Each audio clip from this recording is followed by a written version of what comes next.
उसमें हमने पढ़ा था फॉर्म ऑफ पब्लिक सेक्टर कि अगर गवर्नमेंट बिजनेस कर रही है, रन कर रही है, तो किस किस प्रकार से कर सकती है। तो मैंने ये बताया था आपको कि अगर गवर्नमेंट जो है उसे भारत में रन करना है बिजनेस, तो 3 तरह से कर सकती है।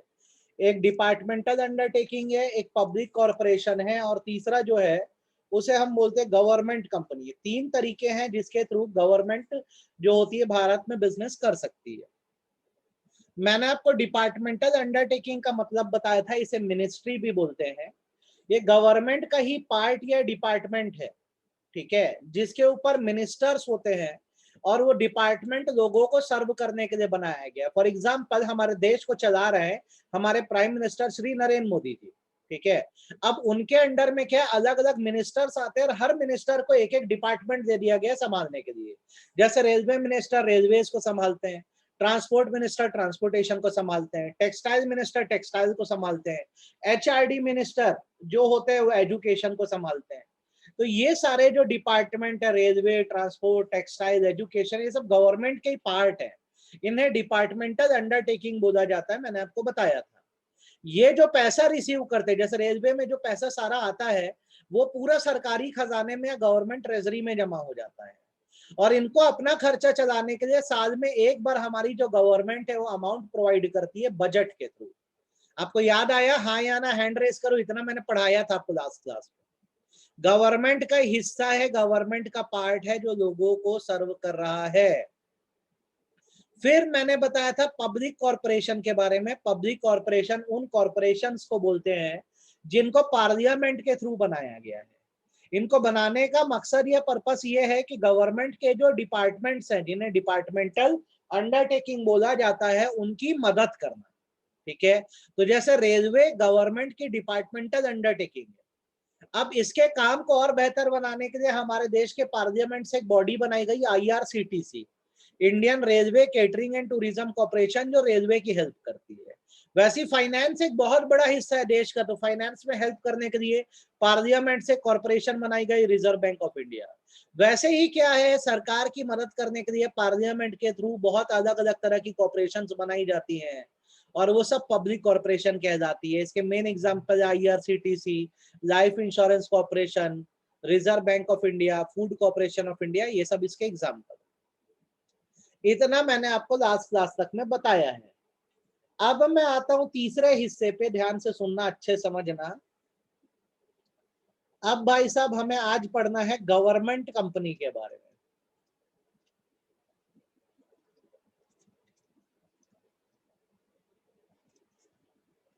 अच्छा एक बात बताओ, कंपनी के बारे में मैंने आपको पढ़ाया है कि नहीं, हाँ या ना? मैंने कंपनी के बारे में आपको पढ़ाया है कि नहीं, हाँ या ना? हैंड रेस करो या यस या नो करके बताओ। मैंने आपको कंपनी के बारे में पढ़ाया है कि नहीं पढ़ाया है? आप चैट में यस या नो करके बताओ, या हैंड रेस करके बताओ। पढ़ाया है। चलो एक बात बताओ, अगर एक कंपनी है तो उसमें लोग पैसा कैसे लगाते हैं, क्या खरीद कर पैसा लगाते हैं? मेरे को अगर किसी कंपनी में पैसा लगाना है तो क्या परचेज करना पड़ेगा मेरे को कंपनी में? बताओ, कौन मुझे इसका आंसर दे पाएगा? Very good Ashutosh, very good महिमा, वेरी गुड देवव्रत। तो अगर मेरे को किसी कंपनी में पैसे लगाने हैं तो शेयर्स खरीदना पड़ेगा। अच्छा, जो शेयर खरीदता है उसको क्या बोलते हैं? जो शेयर खरीदता है उसको क्या बोलते हैं? अगर मैंने किसी कंपनी में शेयर खरीद लिए तो मेरा नाम क्या होगा, बताओ मुझे, क्या बोला जाएगा? अगर मैंने किसी कंपनी में शेयर खरीद लिए तो मुझे क्या बोला जाएगा? Share holder. और मैं कंपनी का क्या कहलाऊंगा? एम्प्लॉय की ओनर। जब मैं किसी कंपनी का शेयर होल्डर हो जाता हूं तो वहां का ओनर होता हूं कि एम्प्लॉय होता हूं? मतलब अगर आपको किसी कंपनी में मालिक बनना है तो शेयर खरीदना पड़ेगा। ये बात आप लोग सब लोग समझते हो, ये बात आप समझते हो कि किसी कंपनी में अगर मालिक बनना है तो शेयर खरीदना पड़ेगा। तो अब इस हिसाब से अगर मैं बोलूं गवर्नमेंट कंपनी, तो आप समझ लो इस बात को, a company in which 51% or more share is held, या परचेज्ड भी लिख सकते हो, purchased oblique held by government, कोई भी ऐसी कंपनी जिसमें 51% से ज्यादा शेयर गवर्नमेंट ने खरीद के रखे हैं, ऐसी कंपनी को गवर्नमेंट कंपनी कहा जाता है। ठीक है, याद रखो, बात समझो। 51 ही क्यों? क्योंकि देखो 50% अगर होगा तो अगर दूसरे किसी और का 50% है तो गवर्नमेंट का फुल कंट्रोल दिखाई नहीं देगा। अगर गवर्नमेंट ने 51% शेयर रखे हैं तो इसका मतलब ये है कि एक कंपनी में मैक्सिमम शेयर गवर्नमेंट के हैं। तो आप इस बात को दिमाग में बिठा लो, कोई भी कंपनी हो, यदि उसमें 51% से ज्यादा शेयर गवर्नमेंट का है तो वो कंपनी गवर्नमेंट कंपनी बन जाएगी। एग्जाम्पल के तौर पे भेल, BHEL, Bharat heavy electrical limited, नाम लिख दे रहा हूं, भारत हैवी इलेक्ट्रिकल लिमिटेड ऐसी कंपनी है जिसमें 51% से ज्यादा शेयर हमारे देश की सरकार का है। ठीक है, वेरी गुड बेटा। SAIL, Steel Authority of India Limited. ठीक है, GAIL, Gas Authority of India Limited. Clear है कि नहीं है? हाँ या ना ये बताओ। सबके जिसके नाम के आगे लिमिटेड लिमिटेड लग जाए वो सब गवर्नमेंट कंपनी बन जाएगी। BSNL, भारत संचार निगम लिमिटेड। ठीक है, तो अब आपसे कोई भी पूछे कि सर गवर्नमेंट कंपनी क्या होती है, तो बस आपका यह आंसर होगा, सर कोई भी कंपनी हो, यदि गवर्नमेंट का उसमें 51% से ज्यादा शेयर है तो वो कंपनी गवर्नमेंट कंपनी बन जाती है। ठीक है, तो जैसे बहुत सारे लोगों के मन में डाउट रहता है, क्या एक पब्लिक कंपनी गवर्नमेंट कंपनी है? जवाब है बिल्कुल नहीं, ऐसा कुछ नहीं है भाई। पब्लिक कंपनी वो कंपनी है जिसमें मिनिमम 7 लोग चाहिए होते हैं और मैक्सिमम कोई लिमिट नहीं। ठीक, इसमें पब्लिक को शेयर सेल किए जा सकते हैं, पब्लिक को शेयर बेचे जा सकते हैं, ये पब्लिक कंपनी है। लेकिन यदि उस कंपनी में 51% से ज्यादा शेयर, कितने से ज्यादा शेयर? 51% से ज्यादा शेयर गवर्नमेंट खरीद दे तो वो कंपनी गवर्नमेंट कंपनी बन जाएगी। आपको मेरी बात एकदम अच्छे से समझ आई कि नहीं? बोलो हाँ या ना। आपको मेरी बात एकदम अच्छे से समझ आई कि नहीं? हाँ या ना बोलो। आपको मेरी बात एकदम अच्छे से समझ आई, हाँ या ना ये बताओ।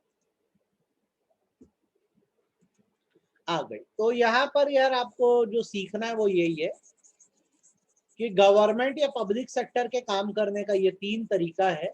ठीक है, गवर्नमेंट की खुद की ब्रांचेस डिपार्टमेंटल अंडरटेकिंग कहलाएगी, पार्लियामेंट के थ्रू बनी बॉडीज पब्लिक कॉर्पोरेशन कहलाएगी, और हर वो कंपनी जिसमें 51% से ज्यादा शेयर गवर्नमेंट का है वो गवर्नमेंट कंपनी कहलाएगी। ये आपको एकदम अच्छे से आना चाहिए, पहली बात। अब आपको मैं चैप्टर रीडिंग बता दे रहा हूं, आप चैप्टर पढ़ डालो और एकदम अच्छे से समझ लो। सबसे पहले तो ये मैंने आपको सेकंड चैप्टर के साथ भी इंट्रो में बता दिया था, पब्लिक सेक्टर क्या होता है, प्राइवेट सेक्टर क्या होता है। तो मैंने आपको इसमें यह बताया था कि प्राइवेट सेक्टर मतलब वो कैटेगरी ऑफ बिजनेस है जिनको ओन करने का काम, मैनेज करने का काम और कंट्रोल करने का काम प्राइवेट इंडिविजुअल हमारे जैसे लोग करते हैं। यहाँ पे मेन मकसद प्रॉफिट कमाना होता है। तो किस किस तरह की होती है private sector enterprise? Sole proprietorship, partnership, joint Hindu family business, cooperative society, company, जो हमने सेकंड चैप्टर में पढ़ा था। पब्लिक सेक्टर एंटरप्राइजेस क्या होती है? ऐसी एंटरप्राइजेस जिसको ओन, मैनेज और कंट्रोल कौन करता है? गवर्नमेंट करता है। ठीक है, ऐसी एंटरप्राइजेस को पब्लिक सेक्टर एंटरप्राइजेस या पब्लिक सेक्टर अंडरटेकिंग भी बोलते हैं, PSE या PSU भी बोलते हैं, क्योंकि इस पर फुल कंट्रोल गवर्नमेंट का होता है। यहाँ पे मोटिव प्रॉफिट कमाना भी है और यहाँ पे मोटिव वेलफेयर करना भी है। देखो, प्राइवेट सेक्टर में मोटिव केवल प्रॉफिट कमाना था, यहाँ पे मोटिव प्रॉफिट कमाना भी है और लोगों का वेलफेयर करना भी है। आपको ये बात पता होनी चाहिए। अब दोनों के बीच डिफरेंस क्या आ रहा है पब्लिक सेक्टर प्राइवेट सेक्टर में? तो सबसे पहला ओनरशिप का डिफरेंस है। प्राइवेट सेक्टर को प्राइवेट इंडिविजुअल ओन करते हैं और पब्लिक सेक्टर को स्टेट गवर्नमेंट या सेंट्रल गवर्नमेंट ओन करती है। मोटिव क्या है? पब्लिक प्राइवेट सेक्टर का मोटिव प्रॉफिट कमाना है, पब्लिक सेक्टर का मोटिव वेलफेयर करना है। ठीक है, थर्ड, सोशल वर्क या सोशल ऑब्जेक्टिव की बात करें, प्राइवेट सेक्टर को कोई मतलब नहीं है उससे, लेकिन पब्लिक सेक्टर अगर है, सरकारी सेक्टर है, तो सोशल मोटिव्स पूरे करने होंगे, सोशल ऑब्जेक्टिव्स पूरे करने होंगे, समाज सेवा करनी होगी। कैसी कैसी ऑर्गेनाइजेशन बना सकते हो? तो अगर प्राइवेट सेक्टर में हो तो sole proprietorship, partnership, joint Hindu family business, cooperative और कंपनी ये बना सकते हो। और जब आप पब्लिक सेक्टर में होते हो तो आप डिपार्टमेंटल अंडरटेकिंग बना सकते हो, स्टैट्यूटरी कॉर्पोरेशन बना सकते हो, गवर्नमेंट कंपनी बना सकते हो। ठीक है, पहले बताओ इतने पॉइंट समझ आए कि नहीं आए? Ownership, objective, social objective, form of organization, इतने पॉइंट समझ आए कि नहीं? हाँ या ना? ये कोई ऐसा पॉइंट जो मुझे रिपीट करना वो भी बता देना।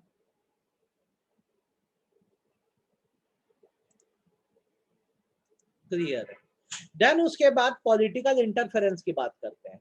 प्राइवेट सेक्टर में कोई पॉलिटिकल इंटरफेरेंस नहीं है, लेकिन क्योंकि पब्लिक सेक्टर गवर्नमेंट कंट्रोल में है तो पॉलिटिशियंस का इसमें इंटरफेरेंस रहता ही रहता है।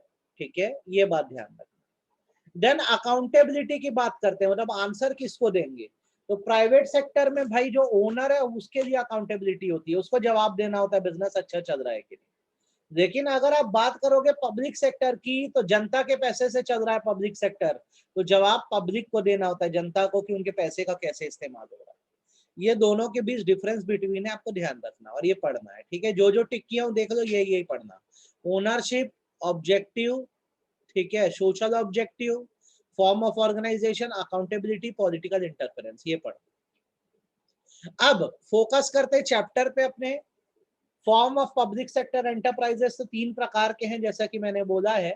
डिपार्टमेंटल अंडरटेकिंग, स्टैट्यूटरी कॉर्पोरेशन मतलब पब्लिक कॉर्पोरेशन, कंफ्यूज मत होना, एक ही चीज है, गवर्नमेंट कंपनी।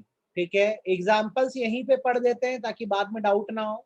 रेलवे हो गया, पोस्ट एंड टेलीग्राफ हो गया, डिफेंस हो गया, सब डिपार्टमेंटल अंडरटेकिंग है, गवर्नमेंट के डिपार्टमेंट है। पब्लिक कॉर्पोरेशन में क्या क्या आ गया? आरबीआई आ गई, इंडियन एयरलाइंस आ गई, लाइफ इंश्योरेंस कॉर्पोरेशन आ गया, यूटीआई मतलब यूनिट ट्रस्ट ऑफ इंडिया।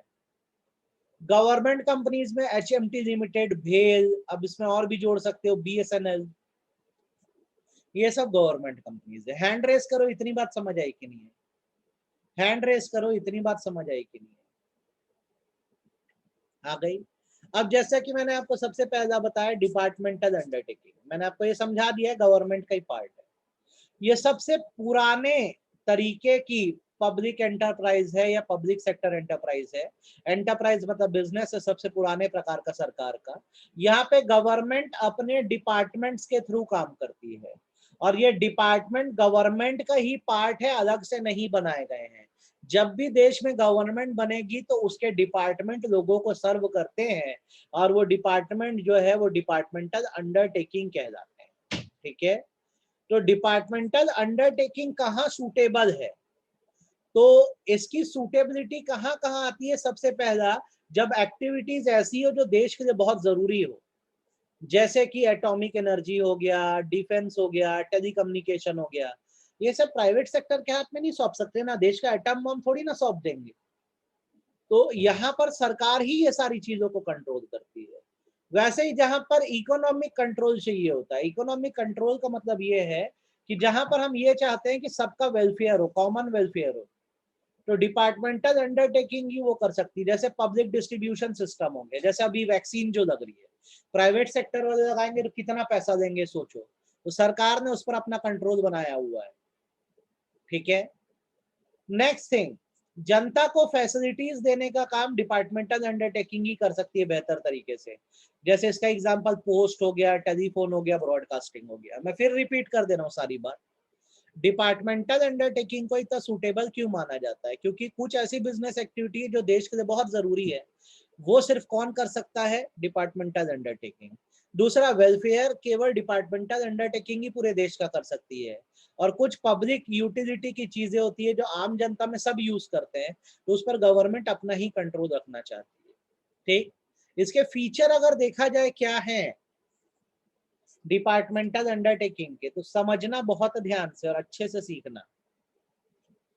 सबसे पहला, इनका पैसा कहाँ से मिलता है इनको? तो जितने गवर्नमेंट के डिपार्टमेंट्स है उनको पैसा बजट के थ्रू मिलता है। बजट क्या होता है अगर मैं आपको बताऊं, तो ये एस्टीमेट होता है बजट, कि सरकार के पास कितना पैसा है। अब ये साल में एक बार प्रेजेंट किया जाता है, और इसमें से क्या किया जाता है, अलग अलग डिपार्टमेंट्स को थोड़ा थोड़ा फंड दे दिया जाता है ताकि वो अपना खर्चा चलाए। जैसे रेलवे को उठा के दे दिया गया 1 लाख करोड़ रुपए, और बोला गया साल भर का रेलवे का खर्चा कितने में चलाना है, अब तुमको 1 लाख करोड़ में चलाना है। तो आपको ये बात समझनी होगी कि जितनी डिपार्टमेंटल अंडरटेकिंग है उनको अपना खर्चा चलाने के लिए जो पैसा है वो बजट्स के थ्रू मिलता है। ठीक है, किसके थ्रू मिलता है? बजट के थ्रू मिलता है। आपको मेरी बात समझ आई कि नहीं आई ये बताओ, हाँ या ना?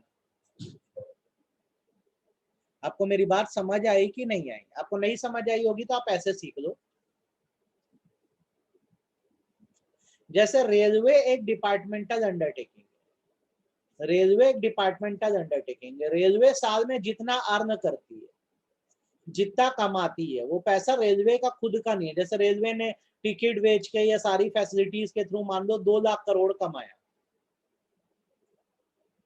तो ये जो अर्निंग है रेलवे की, ये रेलवे के पास ना रह के इसको ट्रांसफर कर दिया जाएगा गवर्नमेंट के ट्रेजरी में, खजाने में। इसको ट्रांसफर कर दिया जाएगा गवर्नमेंट की ट्रेजरी में।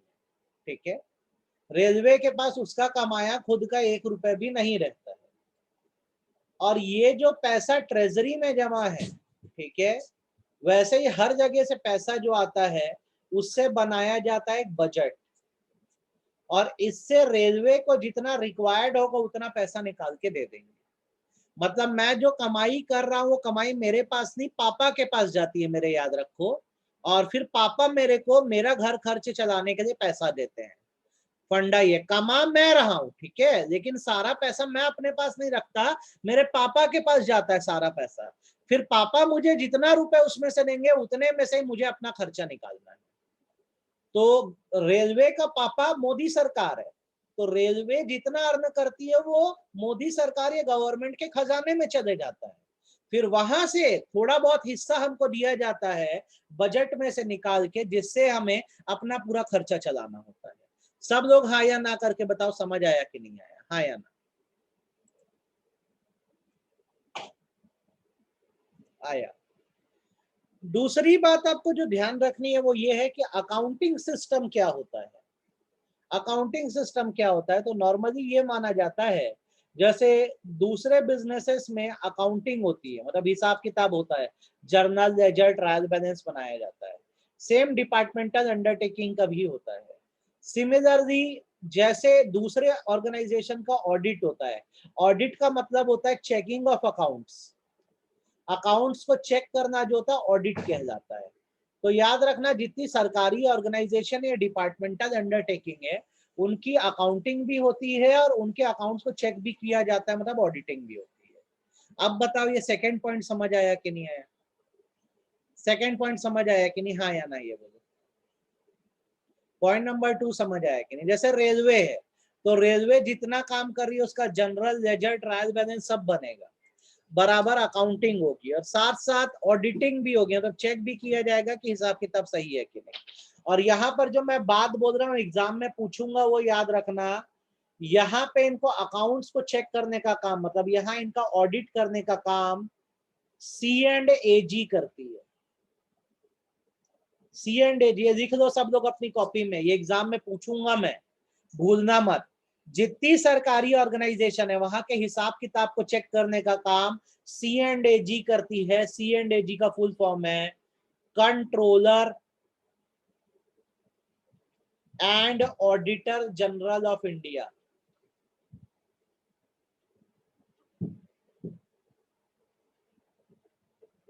ये वो अथॉरिटी है जो हर सरकारी ऑर्गेनाइजेशन के हिसाब किताब को चेक करती है, मतलब वहां को ऑडिट करती है। तो कल को अगर आपसे क्वेश्चन पूछ दिया कि कौन करता है ऑडिट गवर्नमेंट ऑर्गेनाइजेशंस का, तो आपका आंसर तुरंत होगा सर C&AG, कैग करता है C&AG। ठीक है, आप नोटिंग कर दो, स्क्रीनशॉट देना, स्क्रीनशॉट दे दो। और समझ आया कि नहीं बताओ?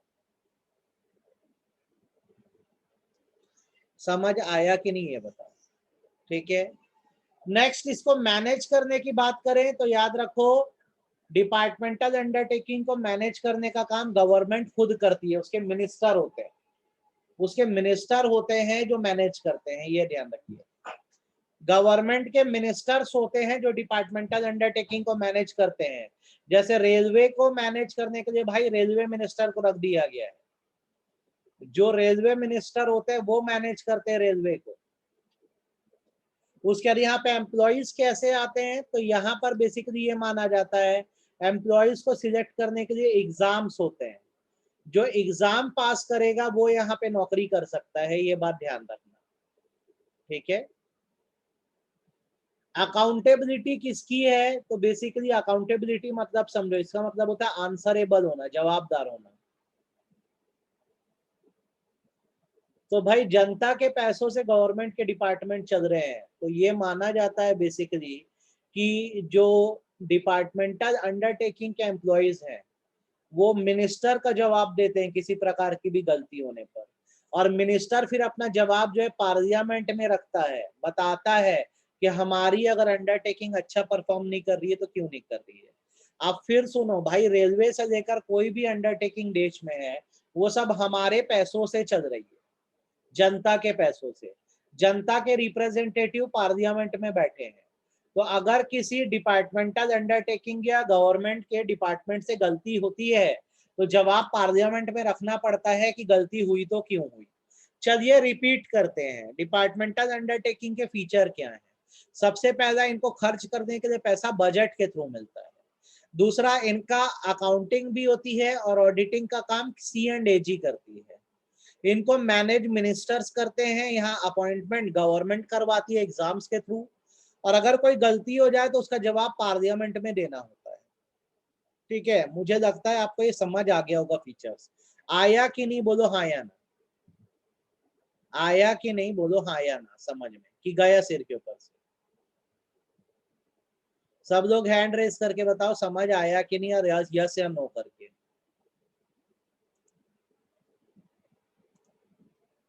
अब इसके कुछ फायदे हैं और कुछ नुकसान भी हैं, ये भी समझो।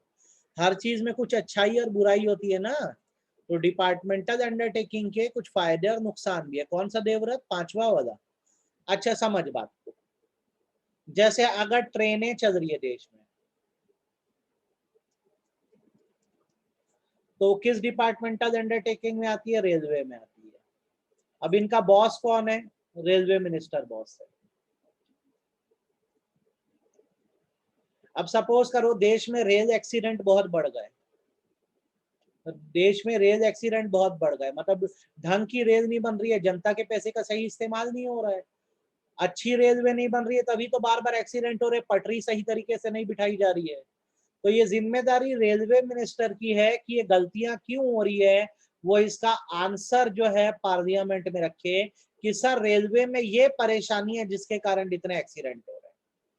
तो हमेशा याद रखना, जो भी सरकारी ऑर्गेनाइजेशंस हैं उनसे अगर कोई गलती होती है तो उनका जो मिनिस्टर होता है वो पार्लियामेंट में आके उसका जवाब देता है। पार्लियामेंट में किसके लोग बैठते हैं? हमारे लोग, हमने चुना है वो लोग पार्लियामेंट में बैठते हैं।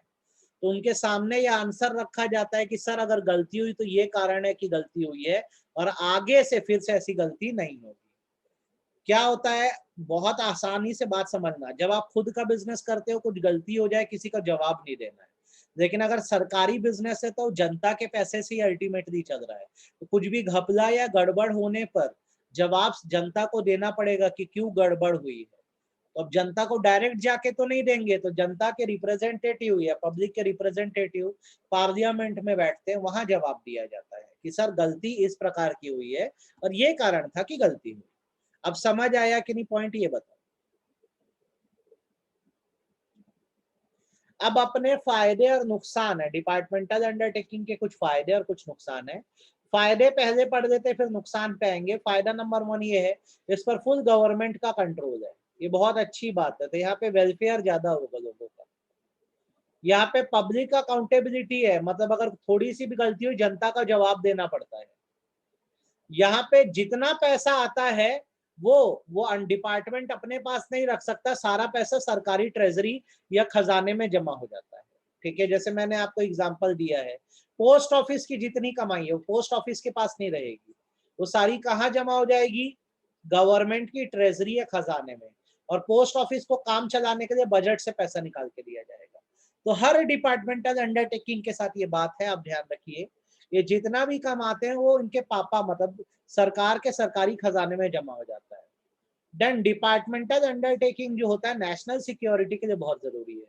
देश में कुछ ऐसी चीजें हैं जो प्राइवेट सेक्टर के लोगों को नहीं सौंपी जा सकती, जैसे देश का एटॉमिक कार्यक्रम, परमाणु कार्यक्रम, ये सब के लिए तो आप देखोगे तो पब्लिक अंडरटेकिंग या डिपार्टमेंटल अंडरटेकिंग ही लगेगी। तो फिर सुन लीजिए बात को, डिपार्टमेंटल अंडरटेकिंग बनाने का फायदा, फुल गवर्नमेंट कंट्रोल, जनता के लिए जिम्मेदार है, जनता को आंसर करते हैं, जितना पैसा आता है बिल्कुल वेस्ट नहीं होता, पूरा सरकारी खजाने में जमा होता है, और देश की सिक्योरिटी के लिए बहुत जरूरी है डिपार्टमेंटल अंडरटेकिंग का होना। नुकसान भी है, अगर फायदे हैं तो नुकसान ये है कि इसमें फ्लेक्सिबिलिटी की कमी है। फ्लेक्सिबिलिटी की कमी मतलब होता है जो सरकार ने बोल दिया वो करना है, अपनी मर्जी से कुछ भी ऐसा नहीं कि उठा के कर दो। यहाँ पे डिसीजंस जल्दी नहीं दिए जाते क्योंकि मिनिस्टर लोग बहुत सुस्त होते हैं। अब एम्प्लॉय बोल रहा है सर मेरे को एक परमिशन आपसे चाहिए, अब मिनिस्टर घूमने चल दिया, कहाँ से डिसीजन हो पाएगा, नहीं हो पाएगा। देन ये लोग अपॉर्चुनिटी को जल्दी आइडेंटिफाई नहीं कर पाते हैं। मतलब जैसे प्राइवेट सेक्टर का बंदा प्रॉफिट कमाने के बारे में सोच रहा है, जहां फायदा दिखेगा वहां काम करेगा, यहाँ ऐसा नहीं है, सरकारी लोग बहुत सुस्त होते हैं। देन यहाँ पे रेड टेपिज्म होता है। रेड टेपिज्म का बेसिकली मतलब ये होता है कि यहाँ पर चापलूसी बहुत होती है। अगर आप अपने ऊपर के सीनियर को खुश रखोगे तो आगे बढ़ जाओगे, और सीनियर को खुश नहीं रख पाओगे तो डूब जाओगे।